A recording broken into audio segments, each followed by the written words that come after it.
Welcome back to another Working in Hockey Q&A session here. I'm your host, Nick Bowens, and today I'm pleased to not be doing this one alone. I've got my guy, Lukas Georgas, joining me here. Lukas is going to be co-hosting some podcast episodes, helping with some social media content along the way, and he's going to be helping me answer you guys' questions here. So we had a story up on Instagram the other day fielding questions from you guys about working in hockey, how to get started in the industry, how to build the best resume, cover letter, etc. We're going to touch on it all here, but Lukas, officially welcome to the program.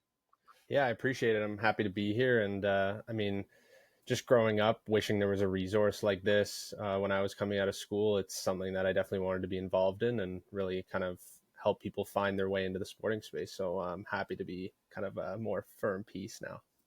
Absolutely. No, excited to have your added perspective and experience on here instead of just me rambling on all the time. For those who don't know, Lukas was on the podcast probably in the fall, I'd say. We went through kind of your career to date and everything you've been up to, but want to give a 1 minute kind of quick synopsis for anybody new to the program here. Yeah, for sure. So my current situation is I'm working at a couple different places. Honestly, I'm kind of a jack of Yeah. all trades. So if you wanna know the deep details on all this, definitely check out the episode. But currently working with CCM Hockey, kind of managing a lot of the influencer marketing side of things. So working with all the creators that we work with, whether it be hosting events like we do with our CCM Hockey House every year, or um, just like getting our newest product launches and gear to in the hands of these creators to obviously have them promote our products and just grow the brand through creators any way we can.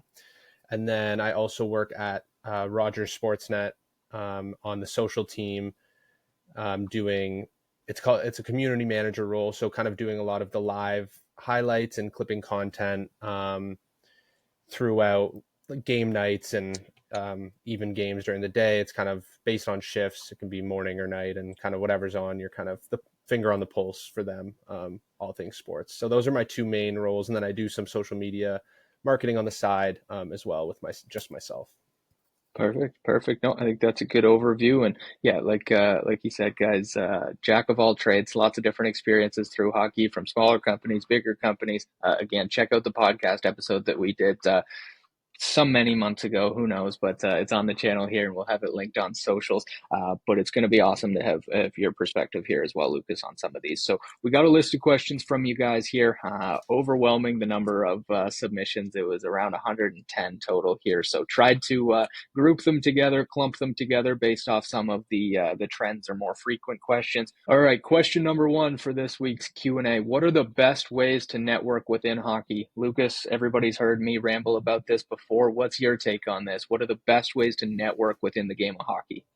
Yeah, I mean, I think the biggest thing for me is really just trying to insert yourself in any and all hockey events, and really anything hockey in general. That could be in-person events like different hockey expos, or like coaching clinics, or just like even attending big NHL like events, whether it be the drafts, Winter Classic, like that kind of stuff. Just kind of being around a lot of the major hockey tentpole events. There's always people there who are great people to chat with. And like, honestly, that's for me how I've met a lot of the people that I've met in hockey, is just through attending these big events. But I also Yeah. think that's not realistic for everyone. Like if an event's in New York and I'm living in California, like it's not going to be the most plausible thing to do. So I think even things like engaging and connecting with different people through LinkedIn, that's how I've honestly got some of my roles in this hockey space. And that could be sending messages, that could be commenting on posts, and that doesn't just go for LinkedIn necessarily. I feel like social media these days is kind of broadened where people are networking and doing that kind of thing on even platforms like X and Instagram now, whereas those were kind of seen as more personal platforms, I feel like, back in the day.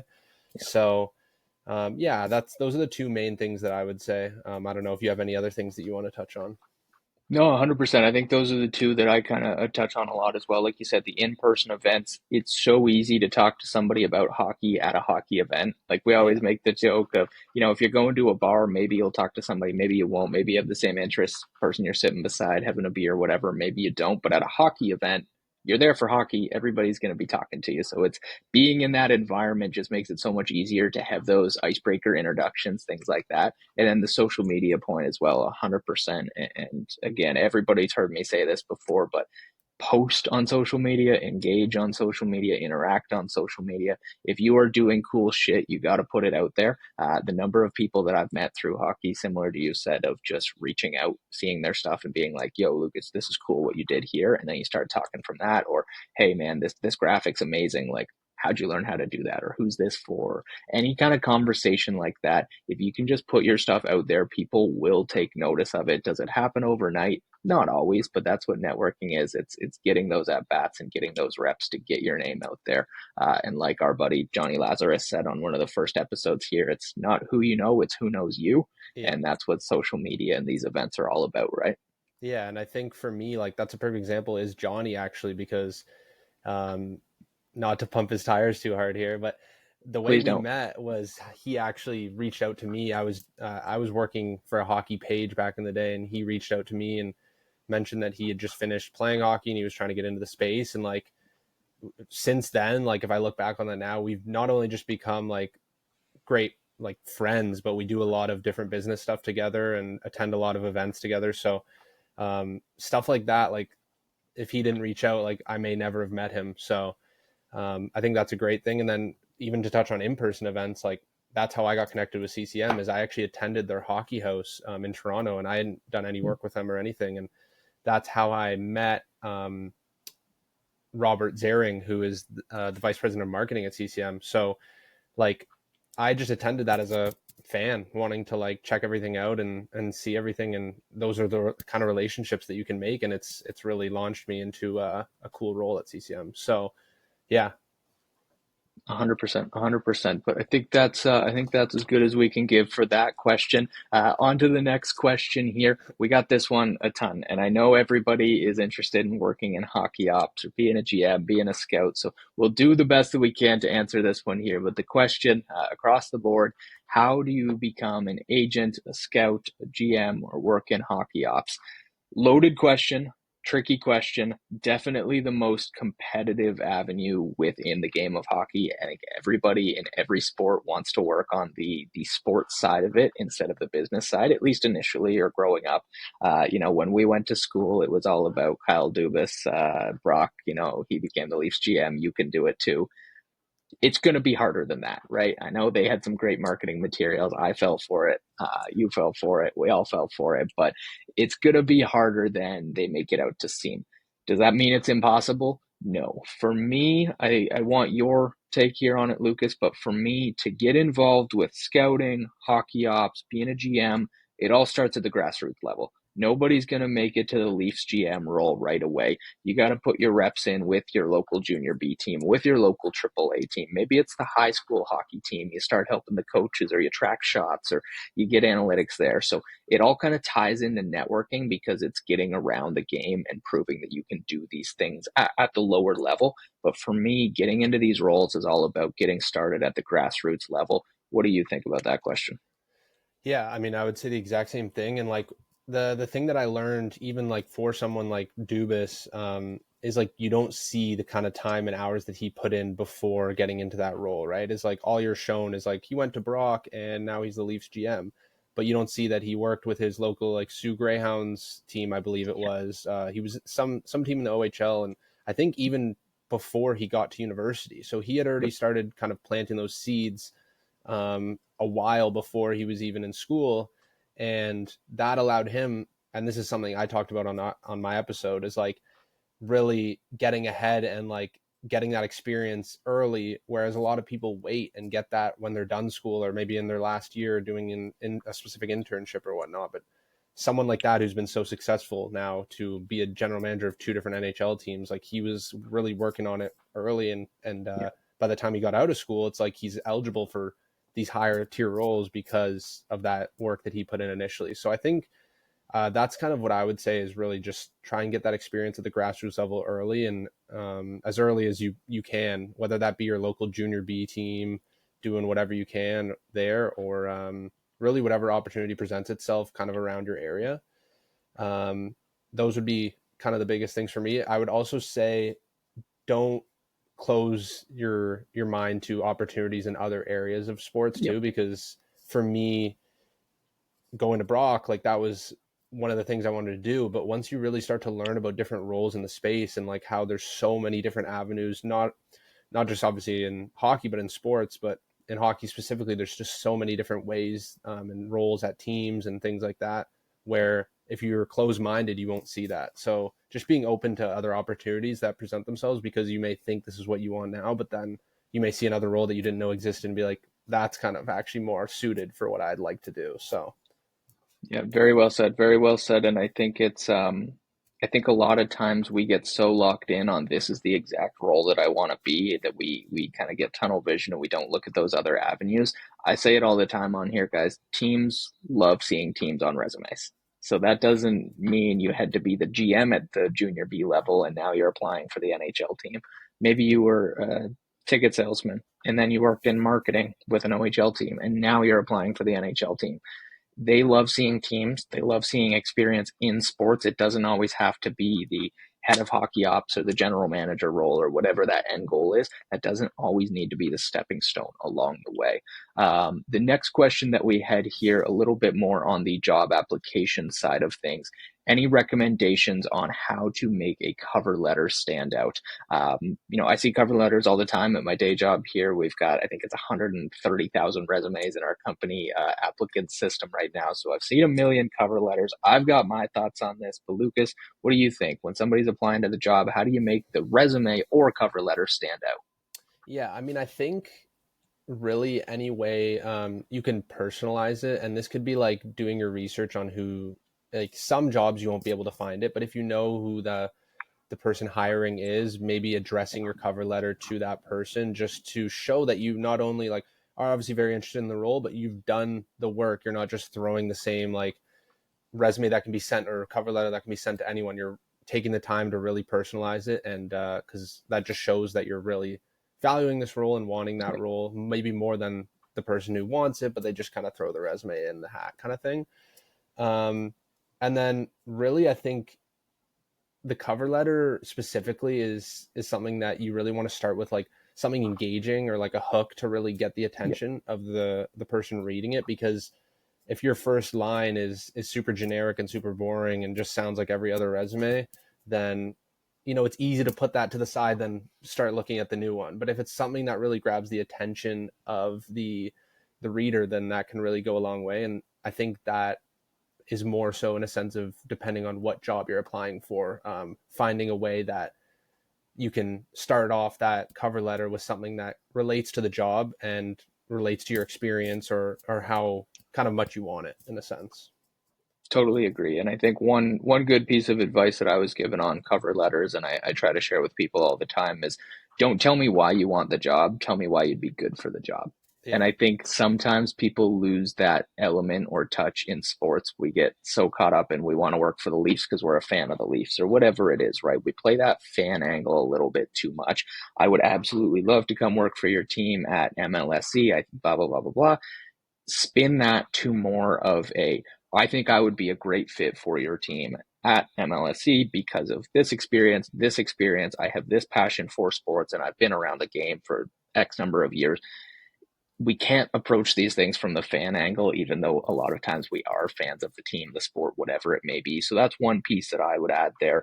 And then, like you said, the personalization, make it personable. Don't submit the same cover letter to every job. I know some of you listening are nodding along that that's a given, but trust me, it's not. The number of cover letters that I get in a day or week that have the last company they applied to's email or address or company name buried in the first paragraph because people are annoyed at the job search and they just want to fire another application off. So taking the time to be personal and make sure it's the proper kind of formatting and wording and everything there for the role you're applying to.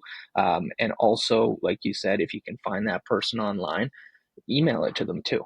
Email the same application you Yeah. put on their job board, and then it just might help them recognize your name. Like that's always my goal, or what I tell people the goal should be when they're applying to a job. If the recruiter or hiring manager remembers your name, you're on the right track. So have as many touch points as you can, have the same format on everything, have your name big and bold at top of both the cover letter, the resume, your LinkedIn. It needs to all kind of look and feel the same. So when they see Lucas Georgas pop up, they go, oh yeah, this is the guy that emailed me. Like I didn't get back to him, but he might be interested now. He actually put in the time for this cover letter and found me on LinkedIn and emailed me. I think those touch points are so important right now. Yeah, and I think some jobs go out of their way to like where you can easily see who the hiring manager is for the role, right? And like in that case, I almost feel like they're kind of like that's them kind of asking you to like Yep. go above and beyond and make that Yep. extra effort.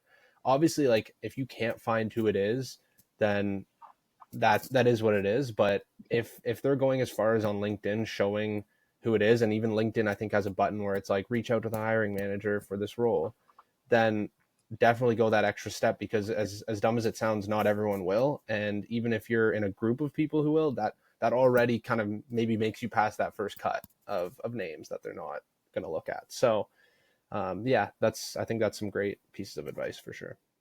Totally agree. And I'll close this off by saying I'm not the biggest fan of cover letters. Like I don't always look at cover letters. I don't always read it all from a recruiter or hiring perspective. I don't always care about it, but I do respect and appreciate when somebody goes above and beyond and submits that and makes it personable. So if you guys have time and the request or the application asks for it, make sure you're taking care of those cover letters. Resumes, whole nother can of worms. We'll get into that another day. You guys have all heard me ramble about resumes far too often, and there's lots more we can continue to improve there. But the next question we got here, Lucas, this was a good one specific to kind of play-by-play broadcasting, but we'll open it up to everything. What are the key skills or habits that separate a great play-by-play broadcaster from a good one? Do you want to approach that from a general kind of role in hockey first, or how would you like to go about that? Um, I mean, I could touch on it in specifically something that came to mind quickly for the broadcaster and play by play is like I feel like when I'm watching hockey, like just from a fan's perspective, I really appreciate that deep knowledge and understanding of even every player down to kind of the history of the player or like their stats and like any key analytics that you can get from that. And like I noticed some broadcasts go super heavy into that information and some kind of are just and it's more as kind of you get into like the lower tiers of hockey, but I think it's something Mhm. that those broadcasters could practice at that level, because that's stuff that you want to transfer when you get kind of up to that next level. So just being able to like give the viewers any and all like information and deeper understanding of maybe who this player is or what team they came from, how many points they have on the season, just really being able to give that extra information, I feel like provides a lot of value to the viewer. So yeah, that'd be my first point on like the Mhm. play-by-play broadcaster side. Totally, totally. And I think one other thing that came to mind for me there on the broadcast specific side is I love when a broadcaster has a feel for the moment. Yeah. And that sometimes means momentum on a power play, so they say more, or momentum on a penalty kill, so they say less, or they let the silence or the crowd noise kind of come through by not talking for a couple of seconds. I think that's something that I've understood a lot more in the last couple of years working with more hockey media companies and sports media companies. Is the feel for the moment is very big, especially with the kind of highlight and clip culture of sports these days. It's all about that quick clip. Sometimes that means having a great call, and sometimes that means letting the crowd noise come through. Both are good, but I think having a feel for the moment is super important for a broadcaster these days. To turn that question more general for any role in sports, I think being a good person and having good communication skills is super important. Is it corny? Absolutely. But hockey is a small, small world, and everybody knows everybody in it. So if you have, a bad experience or bad communication tendencies or patterns with one person, others are going to hear about it. Others will see it. So you always need to have that kind of positive demeanor, positive communication, productive professional communication. Those things are far more important than we credit, especially when we're young. I look back on some old messages or DMs that I had with people trying to be professional and they were not professional. And I go, why did I say that to that Yeah. person? Or vice versa, right? And, even to this day, I won't single anybody out following the page, but I get DMs of like, yo, sauce me this link. And it's like, okay, if you say, yo, sauce me this link, and then ask me to put you in touch with the hiring manager, I'm not going to do that. If Yeah. you go, hey, Lucas, I've been following the page for a while, love what you're doing, and I think I'd be a great fit for this role. Do you happen to know somebody there? I'm probably going to give you my contact there if I have Yeah. it, right? So that kind of professional, personable communication is so much more important than we realize a lot of times. Yeah, and I think even just to go deeper, it's like being approachable as well. Like Yeah, being someone that no matter the role you're in, if it's where you want to be or where you're not, like almost having that attitude of like this is where I want to be right now, and like very open to just teamwork, and not someone who when like we've all worked with someone or been around someone where it's like you feel like there's that weird like awkwardness where you maybe don't want to go up to them, or it doesn't feel like maybe your yeah, boss necessarily is the most approachable person that you can have a conversation with and like and do something with there. So really just trying to be super friendly and just a good person and someone that people enjoy working with, because then those are people who might vouch for you in the future when a new role pops up, or uh, when your boss is looking to promote someone. Like if you're someone who's been very approachable and very professional in what you've done, then you're going to be top of mind for something like that. So couldn't agree more. yeah, 100%. I currently work in sales. What is the best route for me to work in hockey? A couple different ways that I would answer this one and then pass it over to you, Lucas. You can work within sales in hockey. Sales teams are amongst the biggest across all the departments working in hockey or in sports, from ticket sales to partnerships to ad sales to sponsors. There's so many sales roles within a hockey team that you can transition from a sales role outside of the game into the game. But sales also has the most personable skills, the most people skills, a lot of kind of soft transferable skills that you can apply to different avenues. So for me, sales, I always tell people to try it, even if they don't like it. I tried it, I sucked at it, but I learned so much from it that I now apply to marketing and managing and HR and whatever else, right? So I think sales is among, if not the most transferable kind of entry skill set or experience that you can have when trying to work in sports. Lucas, how would you look at that one? What can sales lead to in hockey?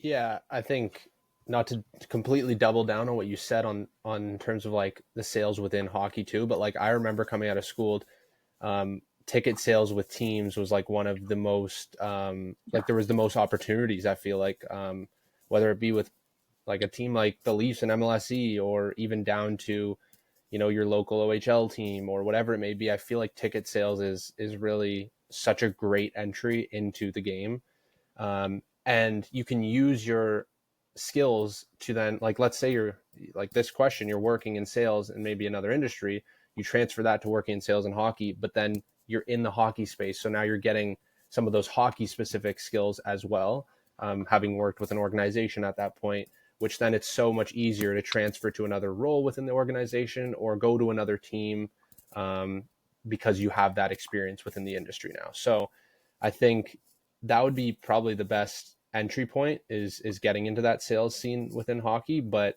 like you touched on, I think that just having those communication skills, like communication skills is not only just good for your jobs but good for networking. Like when you talk to someone, you want to have conversations that people remember, and people are like, that was a great conversation, whether you're mm-hmm. providing some sort of value or not. It's like that was just a great person to talk to, and they'll remember that more than you think, because even the people that I've talked to in the past, just general good conversations where like it doesn't even have to be about, oh, I want this role or whatever, is always something that's super memorable. So I would say, kind of, yeah, kind of to piggyback on what you said, I would just say that it's good to enter within sales because that's your expertise at the moment, and then you build those skills to continue working in the space after that.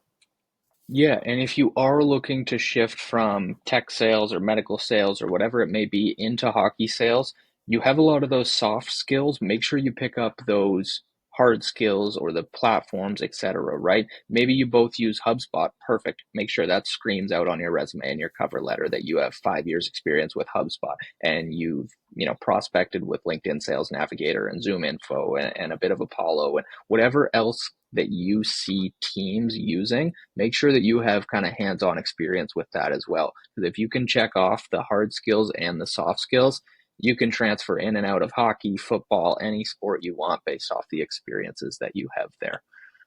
Flipping from the sales side to a little bit more niche area of the game of hockey, got a lot of questions about engineering. What roles in hockey are best suited for my engineering background? Couple different ways that we can take this one. There is core engineering roles. The Tampa Bay Lightning have like 4 open right now, from software development to machine learning to data analyst roles. We all know analytics and data is becoming extremely prevalent in the game, whether it's a company like AWS, whether it's Stathletes, all these SportLogic, different brands are doing so much more with data analysis in the game that engineering can strongly transfer there. Depending on your field of engineering, product companies are always hiring engineers. I think Bauer has one open right now that's a developer of sticks and bags. CCM had a product engineer role open recently for skates, I believe it was. So these teams, these brands, they look at engineering different ways depending on kind of the schooling or the path there. But there is a lot of kind of engineering specific roles within the game. Lukas, what would you say there as far as kind of the skill set or approach from engineering to other roles maybe in the game? Yeah, and I think it almost goes back to our last question of like, no matter the role that you're currently and in this case, it's obviously engineering, but no matter the role, or maybe if you're looking for your start and you're looking to get your first role, you're gonna have skills that will transfer to other areas of teams, right? Yep. Like I said, it could be something as simple as you worked reception somewhere before, so you have very good like communication, greeting skills, things like that, where that may then transfer over to a role in ticket sales, and maybe that's something that you didn't think of. Or just kind of knowing what you're most comfortable with, right? Because you want to put yourself, like, it is great to put yourself in situations where maybe you're not the most comfortable, but at the same time really leaning into what you know and what you feel good about doing. So if you're someone who's gone through with engineering, but you also love just having those people skills and talking and doing that kind of thing, like, you may be able to transfer to a different area and try something in sports that you didn't think that, or in hockey specifically, that you didn't think that was maybe a fit for you.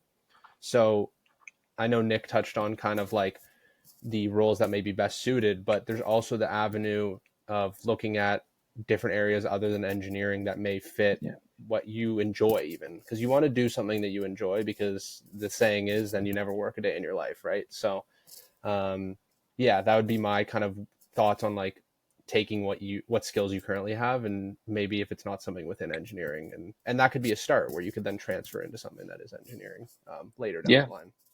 Yeah, and the engineering kind of analytical mindset applies to a lot of different areas of the business.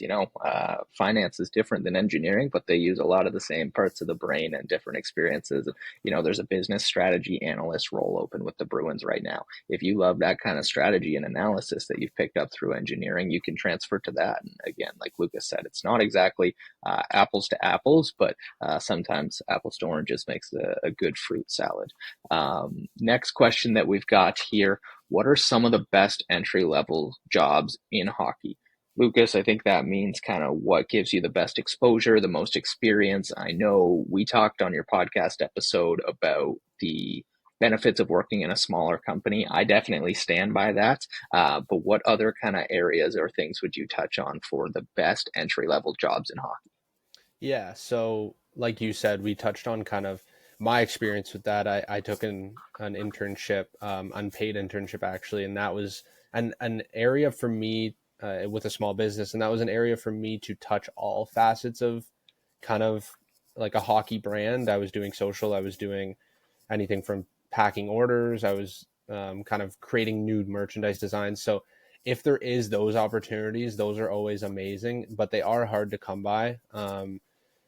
So if you're not able to find kind of an up and coming hockey brand or a small business, then things like ticket sales are are, like I said, coming out of school, that was something I saw a lot of postings for, and it's a great way to get your foot in the door. I would say with the growth of social media, like a lot of teams are always looking to like up their social media content and grow their teams there, and I feel like nowadays that's a skill that weirdly like a lot of people have just because social media is such a big part of our lives now. So that's always a decent entry point. And then I would say like game day operations. Like I volunteered back in the day for a local junior A team near me here, and like that was like taking tickets or um, doing like something is like doing like the halftime or the intermission show where I'm like Yeah. people are throwing pucks on the ice and I'm picking up the pucks, but like that's something that then I can put on my resume to lead me to another role, right? So it's really just about stacking up that experience, and I think those are kind of some roles that I feel like are plausible when you're looking to get kind of right into the hockey space. Yeah, I totally agree on all those. And another thing that you and I have talked about before is kind of the side projects and side gigs. Like working in hockey's been a side project for me, but the number of doors and outlets and avenues that it's opened through that, I think, is just insane when you think about it. So I'm always a proponent of starting something on the side. You know, if you really want to get into writing about hockey, go find a freelancer contractor, reach out to the fan blog that you look at, and say, hey, can I write for you guys? I want to get some reps under my belt. Because I think with entry level kind of jobs, it's all about just getting those reps and having that team or that experience on your resume. So I'm always a big proponent of doing things on the side and kind of expressing your interest that way. Maybe it's a good creative outlet. Like that's how I look at working in hockey. I do operations and legal and finance all day, and then at night or on the weekend, I get to have fun with, social media graphics and sit here and talk to you and, all these different things. So if you can't find exactly what you're looking for, don't be afraid to start your own thing. And that doesn't mean you need an LLC and a big formal kind of business plan and structure. That sometimes means you can just start posting stuff on social, Yeah. posting video clips that you've edited, posting articles that you wrote about your favorite team.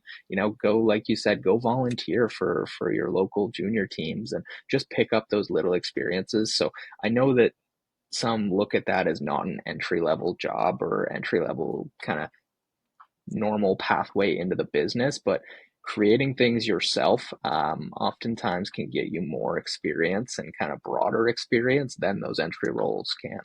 Yeah, and I mean, with me working with a lot of creators, like it was really surprising to me to learn how a lot of creators started posting as just a thing for fun. They didn't see it as I need to make a career out of this, right? Yeah. So that's a perfect example of just starting something that you're passionate about, and it doesn't have to be content, it doesn't have to be doing intermission shows at a junior B game, but whatever you enjoy, just do that on the side because one, you enjoy it, so it's not going to feel like, oh, I got to do extra work now after work, and two, it a lot of times like you see it lead to something bigger than you think. So when you're passionate about something, you tend to put more work into it than you realize, and it can really grow super quickly. So it's a great point. Amen. Amen. Last question here, Lucas, and I love this one. And again, thank you to everybody who submitted these questions through Instagram. DMs are always open. You guys know I get back to everything there. Email, reach out to Lucas, myself on our personals, whatever it is. Always happy to try to help answer these. But I really like this question, Lucas. What jobs do you think will become increasingly available in the game of hockey over the next few years? Honestly, right off the bat, there's a couple that come to mind. I would say we talked about how big analytics and data science and that kind of thing has become. I see teams using it more and more every single year, and with all the player tracking and all that kind of stuff. So that's one that I'd see. We've seen the growth in things like sports betting and that kind of stuff. So that is another big one where I feel like that's only grown since it started to come onto the scene, and it's probably going to continue to do so. So I see a lot of roles opening up within that side of things. Touching on what we talked about previously here was social media. I feel like it's a skill that a lot of people have. Honestly, maybe a lot of people don't even realize that they have. Right, like you're just using social media regularly, and Mm-hmm. you might not think about that as like a way to get into hockey, but like that is a role that a lot of people need. Um, and it's just growing so much rapidly. Like you see new platforms coming out all the time. You see teams really trying to grow that presence, and even when you get down to a grassroots level, it's like a lot of these teams now are using social media to get interest in their programs. So Yep. obviously at the NHL level, it's completely different where you're not really trying to get people Yeah. interested in like joining your team. But I mean, you are at a fan aspect. You're trying to get Yep. people aware of that kind of thing. So it changes kind of depending on the level that you're in. But I'd say, yes, analytics, betting, and social media are three areas that I just see continuing to skyrocket over the next few years. I fully agree with all three of those. Two more that I would add on top of that. One being, we talked about hockey ops earlier. I think there's going to be an increase in hockey ops and kind of advisory and management roles within college hockey. We've seen the transfer portal just be absurd the last couple of years as NIL continues to increase, as CHL players are welcome to the NCAA. The emphasis is going to be less on recruitment than it is on retention.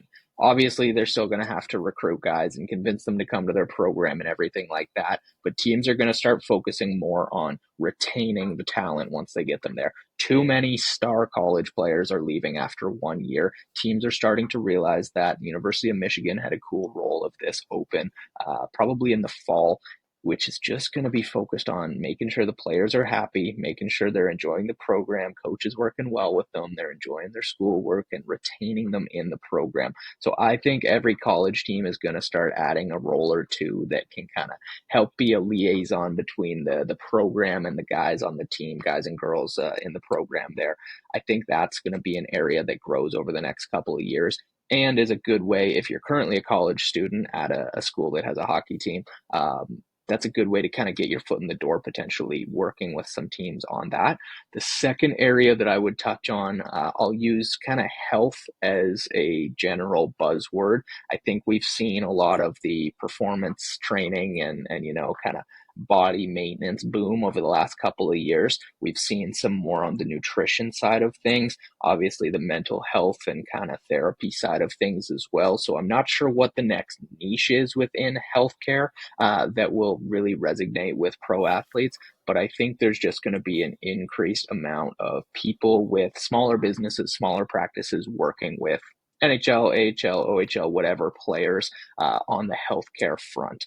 I had a conversation with Dr. Alicia Nasser a couple of days ago, whose her podcast will be out here by the time you're listening to this, and she mentioned how your average general population person, it's like pulling teeth to get them to change, but a professional athlete is looking for any possible change or edge that they can get. And that really resonated with me, and I think speaks true to the health side. Like, if there's a new chiropractic phenomenon going around, 10 NHLers are going to go find their local chiropractor and start working with them more closely, right? So all these guys and girls are looking for an edge. I think that the healthcare kind of boom is just continuing to grow, and we're going to see a lot more personable, player oriented roles open up in that area instead of just with team staff, if that makes sense at all. Yeah, no, those are two great ones. And then a kind of a side note here, it's a Mm-hmm. super generic umbrella, but with the growth of women's hockey, I feel like there's going to be Yeah. just another huge boom of roles coming through, and it's so cool to see how much it's growing. I mean, I was watching the game in Detroit on TV yesterday, and like just the interest from that market of like getting a Yeah. team, and I just feel like they're going to be expanding not only the PWHL a lot, but this will just have a trickle down effect of like the grassroots level of women's hockey getting more competitive and more things opening up just with how there is like that top tier now where people can Yeah. aspire to get to like there has been for the NHL and for the boys side of things. So I'm excited to see where that goes, but I feel like there'll be a lot of roles opening up on the women's hockey front. Yeah, that's a great call. I should have caught that earlier, honestly, because the PWHL teams are hiring more than anybody else because they're net new teams. They're growing out departments. Almost all of them have had four, five, six sales roles open in the last Yeah. year since I started doing this. And like you said, when they add two more teams, that's what, 25 more jobs initially, and then what, 25 more that they're going to add through the course of the year on sales, marketing, probably like 50 kind of game day operation and part-time and volunteer. So the growth of the women's game in the PWHL is going to be fabulous for kind of continued growth of jobs in the game of hockey. So that's all the questions that we're going to get to here today, guys. Again, thank you so much for submitting all these. We'll try to keep chipping away at these over time and get more stories up. And again, pick Lucas's brain. Super excited to have you on the show here, my man. And Appreciate it. anything else you want to mention or plug here before we go? Uh, no, just feel free. I'm kind of an always open kind of person. So if you want to reach out to me on social, or it could be LinkedIn, Instagram, anything, my Instagram is just my name, Lukas Georgas, and then obviously just find me on LinkedIn as well if that's the route you want to take. But yeah, I'm always willing to talk, give advice, and really help out in any way possible. So feel free to reach out and don't be shy. Is all I would say. Beautiful. Well, this was the first of many. You guys are going to see a lot more of Lucas here, and can't wait to keep helping you guys navigate the competitive landscape of trying to find a job in hockey. So thanks for following along. Thanks for watching. We'll see you next time.